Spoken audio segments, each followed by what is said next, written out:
going to be reading. So good morning.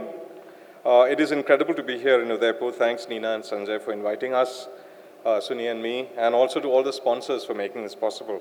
What an amazing time we've had, even if it's just last night, but it was incredible. Our presentation today is called Recycling Ideas. In our rush to address the multiple crises we face as a community and the push to constantly innovate, we often miss fundamental aspects of our human condition. Our presentation recycles 4 ideas about inhabitation, which we think are crucial for this moment in time. When Heidegger talks about context, he presents us 2 ways to consider this idea. One as a passive response to the existing conditions, the physical environment, and the other, an active engagement with this particular place, making us aware through the stasis of architecture, the raging storms, the light of the day, the breath of the sky, the darkness of the night. This Greek temple at Paestum, here since 600 BC, makes us aware of these latent energies and their transience. In these 2 paintings by Sudhir Patwardhan, we see 2 aspects of context. In the Irani restaurant, the wistful Irani cafe owner has become one with his restaurant, hewn out of the same marble as his countertops. And in the city, on the right, each character is a protagonist with her own conception of the city, with his own conception of the city, lost in their own inward gaze, making the city in their image. 2 of our recent projects work with this idea of making manifest particular memories and potentialities of their sites. This guest house for a stone processing factory is sheathed with delicately fashioned granite slivers fixed tentatively to the southern facade, almost like a timber screen, bringing us an awareness of the counterintuitive lightness of this screen and the wonders that are possible in this factory. It can only happen here, and just this once.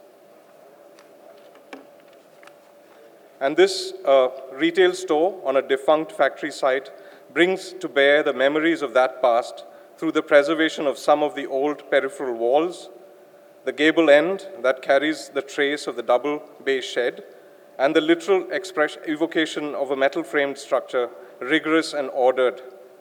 And the experience of these 2 conditions, the old robust wall and the lightness of the structure, heightened by the contrasting elements, the pristine articulation of the new, and the archaic weight of opaque and ponderous brick elements. Nelson Goodman, in his essay, How Buildings Mean, offers up 4 ways for how buildings convey meaning.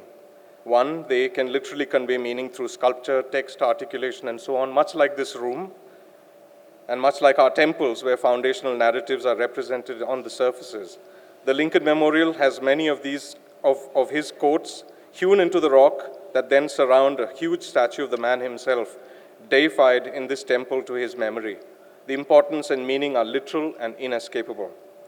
Through the way the building is sited, it expresses its meaning in the larger context of the city and its specific engagement with it. The Lincoln Memorial sits at the end of the great L'Enfant axis, expressing in no uncertain terms the singular importance of Lincoln's ideas and contribution, and catches this axis with a deep reveal, the dark sanctum of the memorial, the image on the right, in the middle, at the bottom. We search for appropriate, and number 3, we search for appropriate metaphors to express meaning through illusion. Though she spoke of Madurai and the idea of liminal space for the IIM Bangalore, Utsan summoned the platform and the aboriginal headlands in the Opera House, and here in the memorial, through its literal evocation of the Greek temple, alludes to the origins of democracy and the sanctity of Lincoln's ideals. And lastly, there is meaning beyond architecture ascribed to buildings due to their association to certain people and events.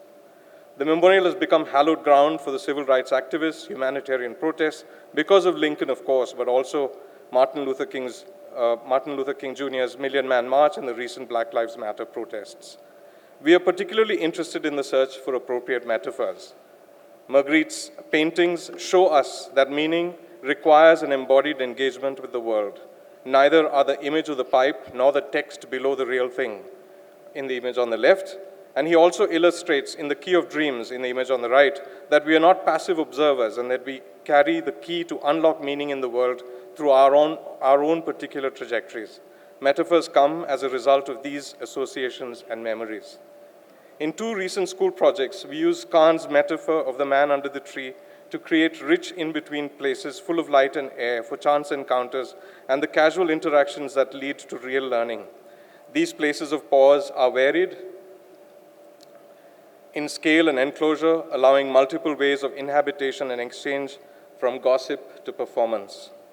So this is IRA Academy in Bangalore, which is predicated on this idea of the in-between space, lit and naturally ventilated, but it's when you're outside the classroom that the real learning actually happens, like in our canteens in college.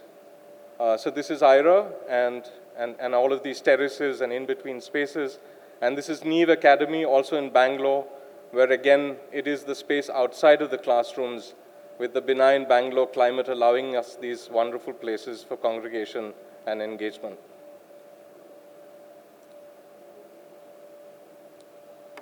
In 2012, David Chipperfield curated the Venice Biennale.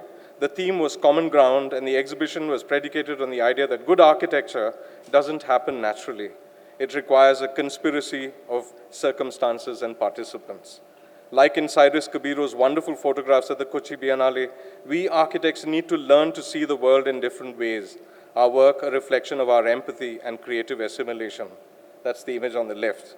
Louis Kahn, too, shown in these drawings for the Dominican Mother House, had to understand his clients and their budgets and internalize the spiritual ambitions of the order to come to a plan which signified, unlike his first scheme on the extreme left, the inseparability of the private life of the sisters from their public responsibilities, mashing up these different spaces into a plan of incredible vitality on the extreme right. And this smaller plan also saved the sisters a lot of money. Here's Suni and I on the extreme left, as students, as part of NASA, learning early on the incredible value of this conspiracy of participants and circumstances, the value of a genius instead of a lone genius.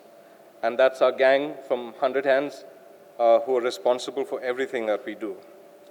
We had the great good fortune of working with Allies and Morrison, the great English architecture firm, on a mixed-use building in Bangalore. This taught us the central importance of composition and the clarity of a plan, organizing structure, services, and program. Our interiors work to heighten the sense of this underlying order of structure, revealing its Germanic relentlessness and creating moments of whimsy. So here are some pictures of the hotel we did with Allies and Morrison, working closely with them on the architecture and the interiors for the building.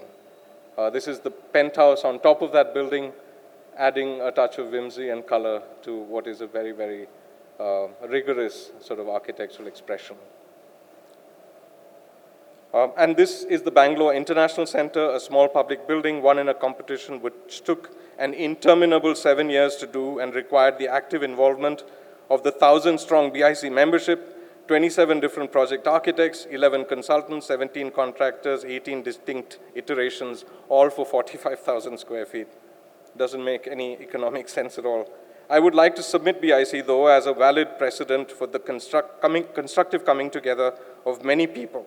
The project shows the positive results of this long, intimate, positive working environment. The facility has become an active cultural hub in the city, appropriated in wonderful ways by the BIC and the larger community. There is a sense that the building is a real representation of a shared ideal and communal authorship. We must move away from the seductive notion of the creation of architecture as a form of immaculate conception and celebrate it as a result of negotiation and reflection in action, a form of shared authorship and the outcome of a genius. So here are some pictures of the BIC. And there's Harshit, one of our colleagues from the office, who was responsible in a large part for this building. And that's a picture of common ground as it has become for the city, a place free for anybody to come in and use through the day. I'm going to end with the historical sense. And in his seminal essay from 1919, T.S. Eliot talks about the central paradox of the creative pursuit. On the one hand, it is to find it is to find the new, an expression of our zeitgeist, and on the other hand, It draws from the past for instruction, but also to understand the effect of the new work that the new work has on the canon. So one is constantly drawing from the masters, from Peter Smithson's map building, like Neve, or Hermann Hertzberger's participatory space, like IRA or BIC, to the more esoteric ideals like Kahn's form and design, Korea's deep structure, bringing us collective recognition of a distant but shared lineage, and Utzon's beautiful idea at once embedded in and liberated from context. And looking at our incredible architectural heritage, trying to understand their organizing structure, clarity, and material construction. But there is a long way to go. I saw Akbar's tomb in Sikandra for the first time in late 2017. Before going, I did what I always do to try and decipher the basic module of this funerary complex. It was easy enough. From the sepulchral chamber to the outer extremity, the relationships were direct and literal, and yet, when I visited it, that transition from the rich outer gateways and vestibules to the dark, unadorned interiors of the room where the great man lay was profoundly moving. The tomb seemed to work like a portal, transporting us to another plane, now in communion with the spirits. Do we talk of architecture like this anymore, as a way to heighten one's being, one's sense of being, and of all the multiple alternate planes that may exist? Thank you.